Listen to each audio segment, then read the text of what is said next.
Hello everybody, my name is Jack and I hope you're doing well. Tonight, I would like to take you on a little journey through an explanation of one of the most interesting hidden mechanics I've ever seen in a video game. In fact, I couldn't have thought of a better time to make a video like this, considering that the entire Kingdom Hearts series is being brought to PC via the Epic Games Store on March 30th, and I wanted to use this as an opportunity to explain to newcomers of the series the existence of an ability locked behind the higher difficulties known as no experience or 0 EXP. This is actually an ability that retains the player from gaining any experience through the entirety of the game, ensuring that they stay as level 1 from the very start to the very end, and even through the post-game content if they so wish.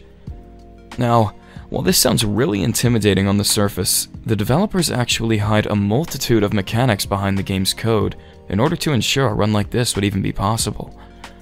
In fact, these hidden mechanics are so well thought out, fair, and extremely intriguing that in today's video, I'd like to show you how damage scaling, damage floors, and damage ceilings work in the Kingdom Hearts series. Let's get right into it. To start things off, I want to explain when you get access to these abilities. In Kingdom Hearts 2 Final Mix, you get access to no experience the second you control Roxas in the Station of Serenity, and in Kingdom Hearts 3, you get access to 0 EXP from the moment you have free control over Sora in Olympus. One thing to note is that while on 2 Final Mix, you must be on critical mode in order for this ability to appear, but on 3, you can be on beginner, standard, proud, or critical and it'll appear. But I'd only ever really recommend using it on proud or crit. Now, before we get into the nitty-gritty of this, I want to make a disclaimer. The damage scaling from 2 Final Mix to 3 works completely differently, and thus I will be dividing the videos into 2 separate parts to explain how it works in 2 and how it works in 3. Now, 2 has a much easier explanation, so we'll be starting with that. This here is a post-game area in Kingdom Hearts 2 Final Mix called the Garden of Assemblage. It's an area that is unlocked after clearing the game and beating all 13 members of the organization. Now, it's an area where all 13 members of the organization can be fought again by the player, but in super boss form. They're all at least level 99 and have much more health, defense, and strength, meaning they can annihilate the player if they're underleveled. Now what's interesting about this is that while all of the bosses are level 99, the place has a damage floor of level 50. I'll be explaining what that means right now.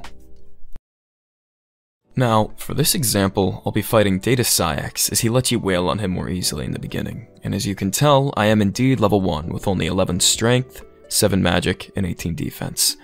I'll be using the Decisive Pumpkin as its combo boost ability gives you the best output for damage. Now, remember, these guys are level 99, so his defense is off the charts, but watch how much damage I deal. Weird, right? How is somebody who only has 11 strength dealing this much damage to a level 99 super boss in a post-game content area? Remember that battle level I mentioned earlier? How the damage floor of the garden was level 50? I think it's time to explain what that means. So, there are 2 majorly important terms to recognize when talking about how damage is calculated in Kingdom Hearts 2 Final Mix. That of the damage floor and the damage ceiling. The damage floor acts as the bare minimum stat cap that Sora will have when in a certain world, to make sure that he stays out of the chip damage range when fighting enemies. The damage ceiling basically acts as a cap for Sora's stats. How high can his stats be before the game just says, "Alright bro, you've leveled up too much, we're only gonna let you do this much damage." The damage ceiling for Kingdom Hearts 2 is 84. Any stats that go higher than 84 won't be calculated, and the stats will be maxed out at 84. Now, the damage floor is completely relative to the world that Sora's in. Say he's level 1, and he goes to a world with a battle level of 34, like Disney Castle. The game will raise his stats to be that of a base level 34. But no other equipment or accessories that he has will let his stats go over that of a level 34. I'll try to explain more in detail with a bit of a chart here. Now, let's say we have a level 1 Sora, and this level 1 Sora has a strength stat of 8. Now, if this is a casual player, we might say that they have 4 Full Bloom Plus accessories equipped, as well as the Decisive Pumpkin. Each full bloom plus has 3 strength, so 3 times 4 gives us 12. If we add that 12 to the starting stat of 8, we get 20, and if we finally add the strength stat of the decisive pumpkin, we get 26. But uh-oh, we have an issue. Sora's strength is still under that of what a level 34's would be, so if he were to visit Disney Castle, the game would recognize that he wasn't that high of a level and raise his stats to be that of a level 34's base level, like so. Now, to quickly explain why a level 34 would deal more damage if they were to go to Disney Castle, I want to show you this. If somebody were to walk into Disney Castle as a level 34, they would have a base strength stat of 34. Now, if they had the same build as this level 1 Sora, they would have 4 full bloom pluses as well as the decisive pumpkin, which, if we add the stats to what they already have, they would have a strength stat of 52 instead.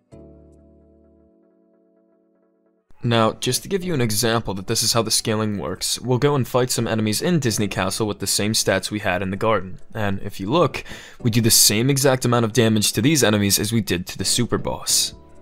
This is because the game only makes up for the difference of the world that you're in with the stats that you have.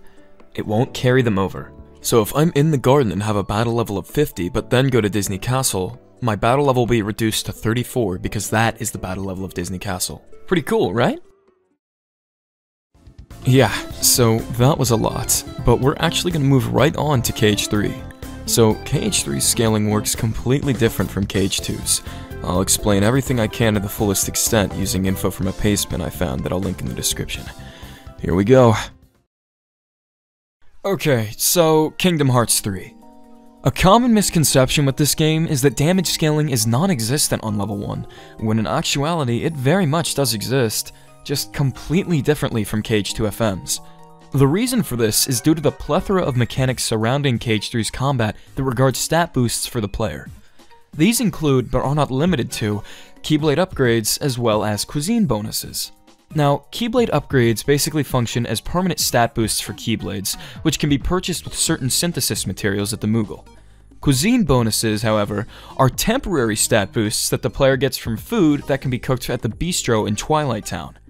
Both of these mechanics lend themselves to a slightly different scaling system, which I will explain now. In order to explain this as easily and as quickly as possible, I'll be referring to KH2FM's scaling system to help you get a better understanding of KH3. So, in KH2FM, you remember how I stated that each world had its own damage floor that would boost Sora's stats to a certain amount to ensure he would still deal a decent amount of damage? KH3 brought those back, but completely changed the way they work. Damage floors in KH3 are calculated with a bit of math. For example, let's say that we went to Scala ad Caelum, which has a battle level of 50. Now, if this were KH2FM's scaling system, the game would buff Sora's stats so he would deal as much damage as a level 50 base Sora would. However, KH3 changes that formula quite a bit. The damage floor is calculated by taking the battle level of the world, dividing it by 10, and then rounding it up. So, if I visited Scala ad Caelum at level 1 without cuisine bonuses or boosted Keyblades, I would be doing as much damage as a level 6 Sora would. Now, I know what you're thinking. What the hell? I thought you said the scaling system was fair! And to that, I want to present to you the Hidden Potential ability, which is an ability locked behind every form change in Kingdom Hearts 3.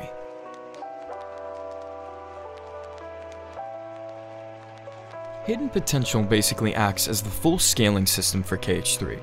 When going into a form change, Hidden Potential greatly buffs your offensive stats when underleveled, scaling Sora in a way that is almost identical to the way KH2FM scales damage on a level 1 playthrough. For example, watch the difference in damage with this clip from Monstropolis, where I attack mobs both in and out of a form change. You can tell that before I go into a form change, I'm dealing what's pretty much chip damage. But once I'm in a form change, I deal about as much damage as I did in KH2FM's level 1 demonstrations. Pretty interesting, right?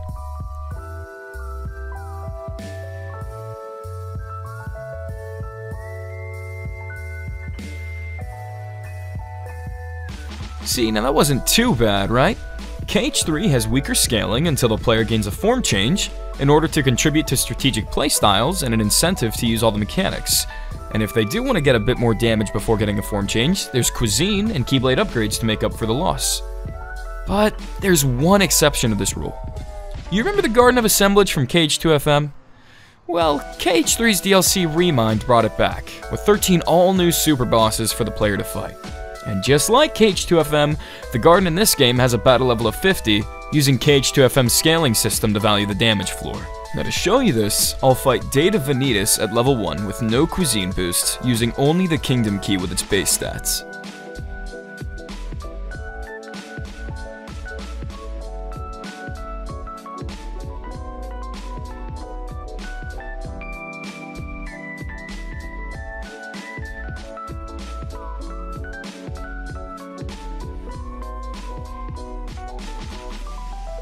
Now that's some half-decent damage, and I didn't even have to get into a form change to get it. But this is the only place in the entire game where this kind of scaling is applied, so everything else I mentioned before this will still apply to the rest of the main game and its DLC.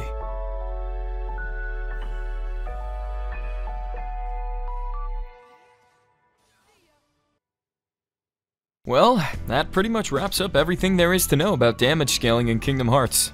I really hope this video gave you some insight about the lesser-known mechanical aspects of what are easily two of my favorite games of all time.